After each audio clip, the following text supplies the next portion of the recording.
বুধবার বেলা 3টে নাগাদ MGNRGS প্রকল্পের কন্ট্রাকচুয়াল কর্মীরা হিঙ্গলগঞ্জ বিডিও অফিসে জমা দিলেন ডেপুটেশন।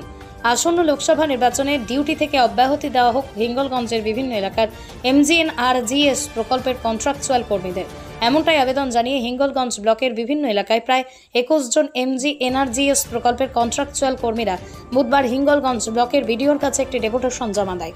তাদের এই আবেদন মানা না হলে তারা আন্দোলনে নামারও হুমকি দিয়েছেন।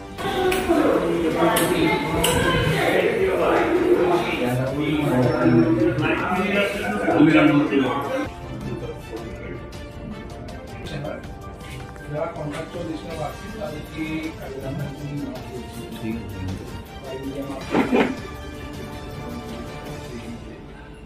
আপনি হচ্ছে সেটা ওয়াকিবহাল সেই এগেনস্টে আমাদের সমস্ত গোলাপূর্ণ সমস্ত মানে উত্তর চব্বিশ পরগনা জেলাতে এবং সমস্ত ডিস্ট্রিক্টেই আমাদের এই প্রতিষ্ঠানটা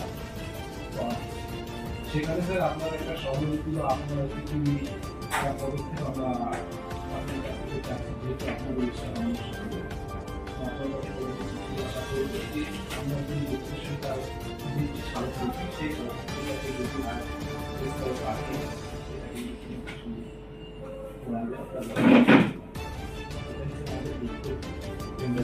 কাজের বিরুদ্ধে আমাদের যে স্যার পলিসি মেশিনের সেগুলো মানা করছি না বলা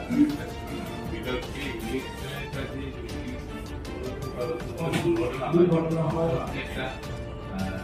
তার চাকরি বা ব্যবস্থা যেহেতু কমিশন থেকে বলেছে কন্ট্রাক্টর গাড়ি লাগানো আমাদের আমরা তো সেই করবে না। হ্যাঁ হ্যাঁ এটা করবো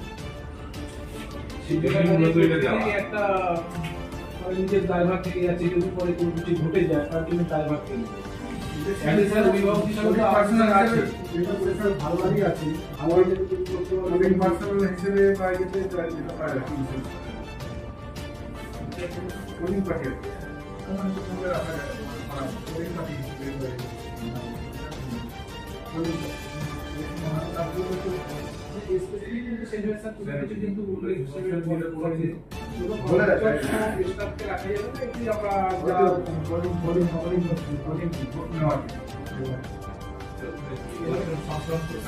নির্বাচন সংক্রান্ত কাজে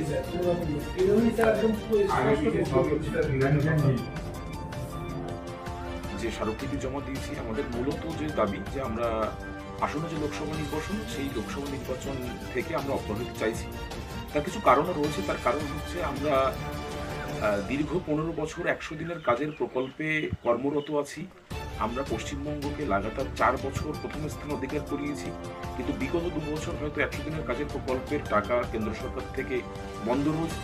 তার কারণে আমরা হয়তো কাজ করতে পারিনি, কিন্তু তার আগ পর্যন্ত অর্থাৎ দীর্ঘ 15 বছর আমরা কিন্তু 100 দিনের কাজের প্রকল্পে পশ্চিমবঙ্গকে লাগাতার 4 বছর প্রথম করেছি। তারপরও আমরা 1107 নম্বর রাজ্য সরকারের যে অর্থ দপ্তরের নির্দেশিকা, সেই নির্দেশিকার কোনো রকম সুযোগ সুবিধা পাই। আমাদের যে চাকরির যে কোনো রকম সুবিধা মানে 60 বছরের কর্মনিশ্চয়তা থেকে শুরু করে স্থায়ীকরণ বা পে স্কেল আমরা কিছুই পাইনি। এমনকি আমরা আমাদের সিনিয়রিটি পাইনি। এই সব দিক থেকে বিচার করলে আমরা 100 দিনের কাজের কর্মীরা একরকম বঞ্চিত। আর এই বঞ্চনার জন্য আমরা বারবার PNR দপ্তরে গেছি, বলেছি, কিন্তু তার কোনো সুরাহা হয়নি। আজকে আমরা যখন 100 দিনের কাজের প্রকল্পে আমাদের রাজ্য সরকারের মাননীয় মুখ্যমন্ত্রী তিনি বারবার ঘোষণা করেছেন যে সুবিধা দেওয়া হবে বা ওয়েজ সিকারদের তাদেরকে টাকা দেওয়া হয়েছে, যে ব্যাকলগ যেটা বাকি ছিল, যে পেন্ডিং লাইবিলিটিস যেটা ছিল, কিন্তু আমাদের যারা আমরা কাজ করছি একেবারে গ্রাসরুট লেভেল থেকে শুরু করে ব্লক লেভেল, আমাদের কিন্তু চাকরিগত কোনো সুবিধা দেওয়া হয়নি, যার কারণে আমরা আজকে